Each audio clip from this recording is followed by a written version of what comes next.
Asian countries heat wave से जूझ रहे हैं। सऊदी अरेबिया में इस साल के हज पिलग्रिमेज में मौत का आंकड़ा 1300 क्रॉस कर गया है। सऊदी अथॉरिटीज ने संडे को अनाउंस किया है कि 2024 हज पिलग्रिमेज के दौरान टोटल 1301 पिलग्रिमेज की मौत हो गई है, क्योंकि डिवोटीज को इस साल बहुत ज़्यादा गर्मी का सामना करना पड़ा। सऊदी हेल्थ मिनिस्टर ने कहा कि 1301 फेटलिटीज में से 83% अनऑथराइज्ड पिलग्रिम्स थे, जो बहुत दूर से चलते हुए आए और उन्हें तेज गर्मी में हज रिचुअल्स को अंजाम दिया, मक्का और उसके आसपास।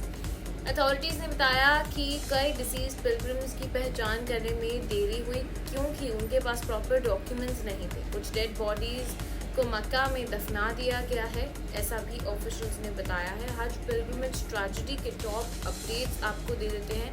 हज पिलग्रिमेज में मौत का आंकड़ा इस साल 1300 क्रॉस कर गया है। सऊदी अथॉरिटीज ने कहा है कि ज़्यादातर पिलग्रिमेज अनऑथराइज थे, जिनकी पहचान करने में देरी हुई। फेटलिटीज़ में से 660 से ज़्यादा इजिप्शियंस शामिल हैं।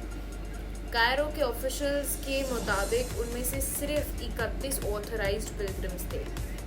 सऊदी अरेबिया की स्टेटमेंट कहता है कि 83% लोग जो मारे वो अनऑथराइज्ड टू परफॉर्म हज थे और डायरेक्ट सनलाइट में लंबी दूरियां चलने बिना प्रॉपर शेल्टर और कंफर्ट के। ज़्यादातर डेड लोग बुढ़े और क्रॉनिकली इल भी थे, ऐसा भी अथॉरिटीज़ ने बताया है। इंडिया के एक्सटर्नल अफेयर्स मिनिस्टर ने फ्राइडे को कहा कि टोटल डिसीज में से 98 इंडियंस हैं। MEA स्पोक्सपर्सन ने एक प्रेस कॉन्फ्रेंस में कहा, इस साल 1,75,000 इंडियन पिलग्रिम्स ने हज किया है। हमारे पास 98 इंडियन पिलग्रिम्स हैं जो हज में मरे हैं।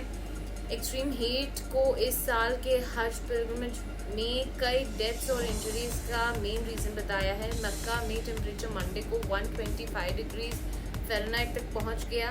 डेथ टोल को बढ़ा दिया गया क्योंकि इस साल बहुत सारे अनऑथराइज्ड पिलग्रिम्स थे, जिन्होंने प्रॉपर एम्यूनिटीज़ और एयर कंडीशनड एरियाज़ का एक्सेस नहीं था, इसलिए वो हीट के ज़्यादा सस्पेक्टेबल थे। सऊदी अरेबिया में टेम्परेचर इस साल 125 डिग्री फ़ारेनहाइट था, जो कि 52 डिग्री सेल्सियस तक पहुंच गया, और ज़्यादातर अनऑथराइज्ड हज पिलग्रिम्स डेजर्ट्स के रास्ते पैदल सफ़र कर रहे थे।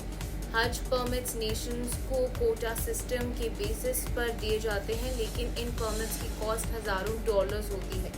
इस वजह से कई पिलग्रिम्स इलीगल तरीके से पिलग्रिम करते हैं और उन्हें इंफ्रास्ट्रक्चर और ट्रांसपोर्टेशन फैसिलिटीज़ का एक्सेस नहीं मिला जाता है।